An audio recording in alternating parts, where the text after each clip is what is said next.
अखिलेश यादव जी का तहे दिल से शुक्रिया अदा करना चाहता हूं, उनका, उनके साथियों का, जो उन्होंने आज इतनी गर्मजोशी के साथ हमारा स्वागत किया, हम लोगों को मिलने का समय दिया। अभी उनके साथ काफी लंबी बातचीत हुई।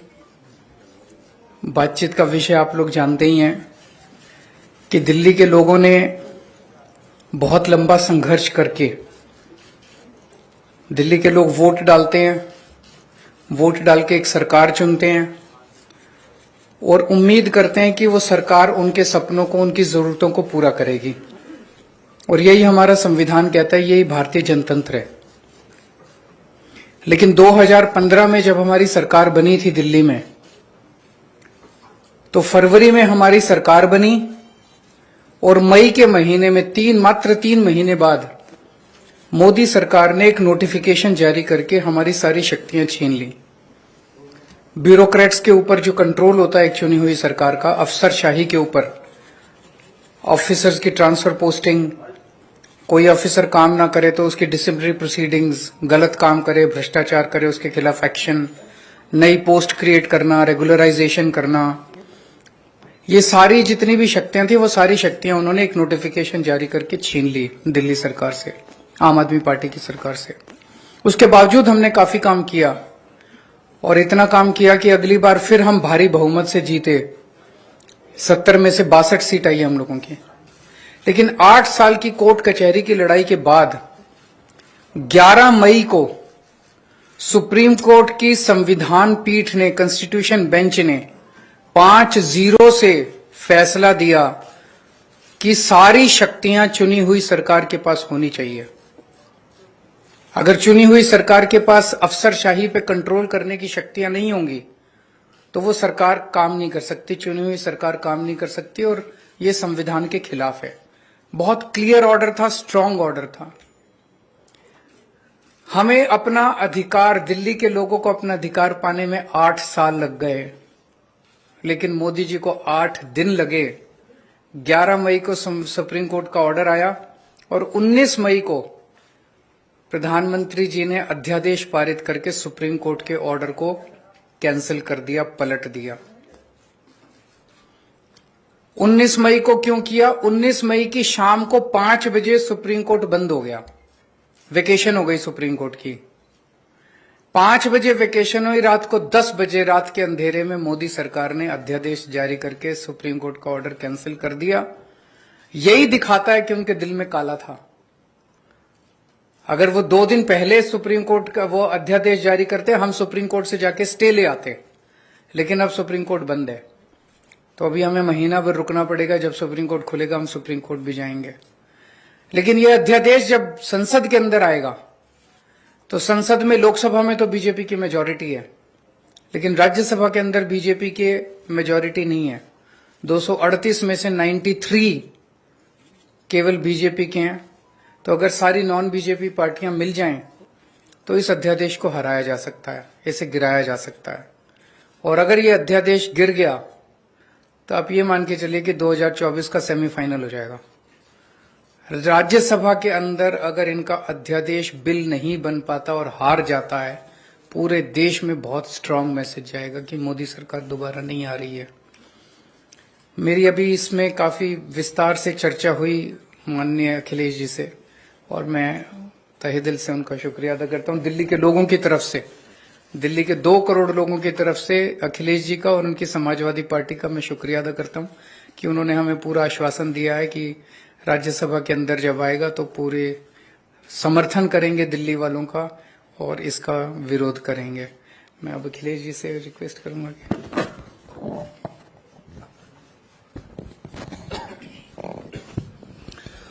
बहुत बहुत धन्यवाद। समाजवादी पार्टी के अध्यक्ष और मेरे साथ लोकसभा में 2019 से मेरे साथी रहे अखिलेश यादव जी, उनकी पार्टी के विधायकगण, आम आदमी पार्टी के नेशनल कन्वीनर और दिल्ली के मुख्यमंत्री अरविंद केजरीवाल जी, राज्यसभा में आम आदमी पार्टी के सांसद भाई संजय सिंह जी और एजुकेशन मिनिस्टर दिल्ली के आतिशी जी और आप सब पत्रकार और मीडिया के जितने भी प्रतिनिधि हैं, जैसा कि अरविंद जी ने कहा, ये लड़ाई सिर्फ दिल्ली के लोगों की नहीं है, ये लड़ाई 140 करोड़ लोगों के अधिकारों को बचाने की है। एक तरफ तो हम biggest democracy in the world कहते हैं देश को, और दूसरी तरफ लोकतंत्र पर अध्यादेश की कुल्हाड़ी चलती है, गवर्नर के जरिए तंग किया जाता है। अगर इनकी सरकार बीजेपी की किसी राज्य में इलेक्शन से ना बने तो ये बाई इलेक्शन से बना लेते हैं। उनके 30-40 खरीद लो, बाई इलेक्शन करा लो, सुबह सुबह 3 बजे उठाओ गवर्नर को, ओथ लो, उसके बाद देखते रहो क्या होता है। ये आदत पड़ गई है इनको, ऐसा कई बार कर चुके हैं। और गवर्नर्स को ऑर्डर है, अगर 2-3 दिन उन्होंने चुनी हुई सरकार को तंग नहीं किया तो फिर फोन आता है कि आपको किसके लिए भेजा है वहां पे, आप तंग क्यों नहीं कर रहे इलेक्टेड गवर्नमेंट को। तो इलेक्टेड और सिलेक्टेड में फर्क जो है वो देश को करना है। दिल्ली के लोग भी उसी तरह से वोट डालते हैं जैसे यूपी के डालते हैं, पंजाब के डालते हैं। दिल्ली के लोगों, दिल्ली के मंत्री भी वही संविधान की ओथ लेते हैं, दिल्ली के मंत्री, दिल्ली के मुख्यमंत्री वही संविधान को फॉलो करते हैं। पंजाब में भी वही होता है। और दिल्ली देश का दिल है, वहां दिल्ली में मूल निवासी जो है दिल्ली में पूरे देश के हैं। यूपी से बहुत से लोग हैं दिल्ली में, पंजाबी बहुत हैं दिल्ली में, कर्नाटका से बहुत लोग हैं दिल्ली में, महाराष्ट्र से हैं, आंध्रा से हैं, उड़ीसा से, बंगाल से, देश के हर हिस्से से लोग दिल्ली में रहते हैं। तो इसका मतलब इन्होंने पूरे देश पर कुल्हाड़ी चलाई है। चलो ये तो एलजी कर रखा है कि फुल स्टेट नहीं है, एलजी वहां पे सरकार रहेगी। फुल स्टेट को कौन सा काम करने देते हैं? मैं अपनी एग्जांपल देता हूं। पंजाब में 117 में से 92 हमारे विधायक हैं, और हमने इस बार बजट सेशन बुलाने के लिए राज्यपाल को पत्र लिखा। उन्होंने कहा जी मैं बजट सेशन बुलाने के लिए आपको इजाजत नहीं दूंगा, पहले आप मेरा ये काम करिए, ये काम करिए। तो हम सुप्रीम कोर्ट गए, सुप्रीम कोर्ट ने कहा कि आपको बजट सेशन बुलाने के लिए इजाजत देनी पड़ेगी। उसके बाद कहा राज्यपाल ने कि जो भाषण मुझे लिख के दिया है, जो विधानसभा में पढ़ना होता है, कहता उसमें मैं माई गवर्नमेंट नहीं कहूंगा। तो जी हम फिर सुप्रीम कोर्ट गए जी, तो सुप्रीम कोर्ट ने कहा you have to read it word by word. मतलब अगर राज्यपाल ये कह रहा है किसी स्टेट का कि ये मेरी गवर्नमेंट नहीं है, तो किसकी गवर्नमेंट है फिर पंजाब में? ये राज्य भवन जो है ये बीजेपी के हेडक्वार्टर बन चुके, और जो राज्यपाल हैं नॉन बीजेपी स्टेट्स के, वो स्टार कैंपेनर बन गए हैं बीजेपी के। तो ऐसा पहले अखिलेश जी, उनकी सरकारें भी झेल चुकी हैं।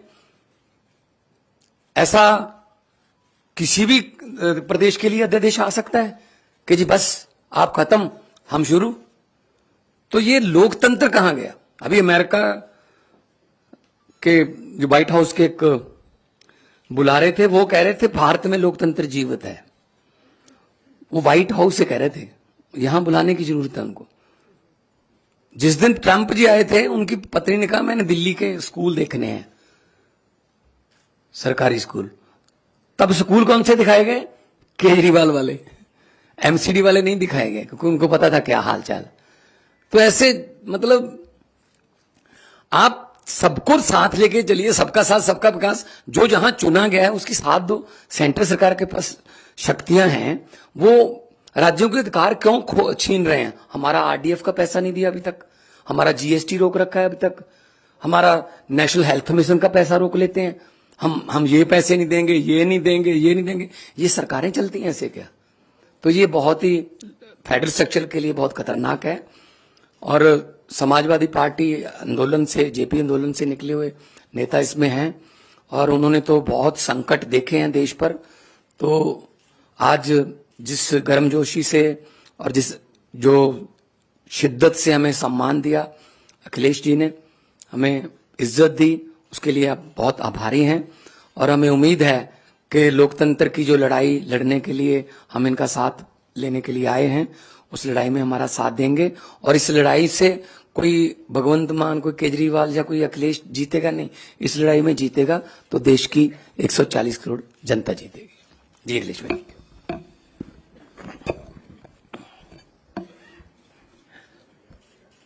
दिल्ली के मुख्यमंत्री अरविंद केजरीवाल जी, पंजाब के मुख्यमंत्री मान साहब, मैं सबसे पहले उनका स्वागत करता हूं और उनका धन्यवाद और आभार भी प्रकट करता हूं।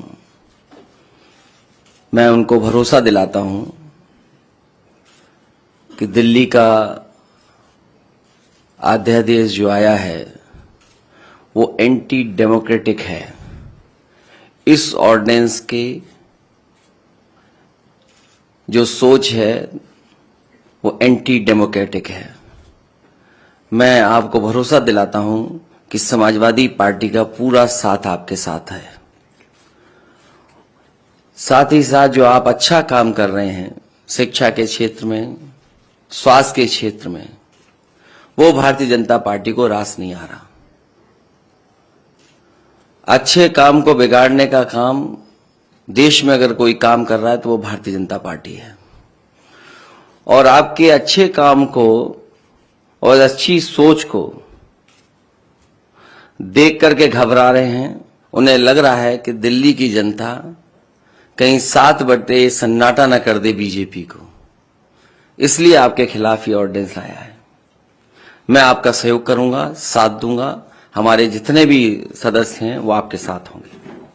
Thank you. बहुत धन्यवाद आपका।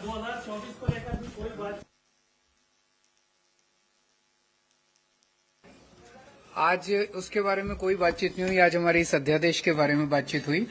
बाकी हम सब लोग साथ हैं। देश को बचाने के लिए हम सब लोगों को मिलकर जो भी करना पड़ेगा हम सब करेंगे।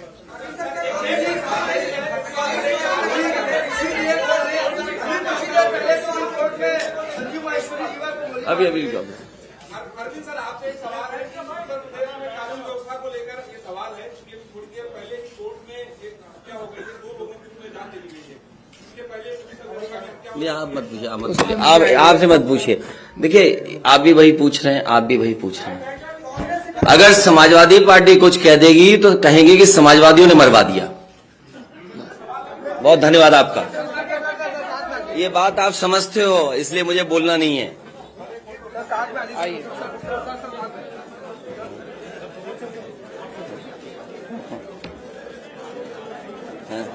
Thank you. Thank you, thank you. अरे मैं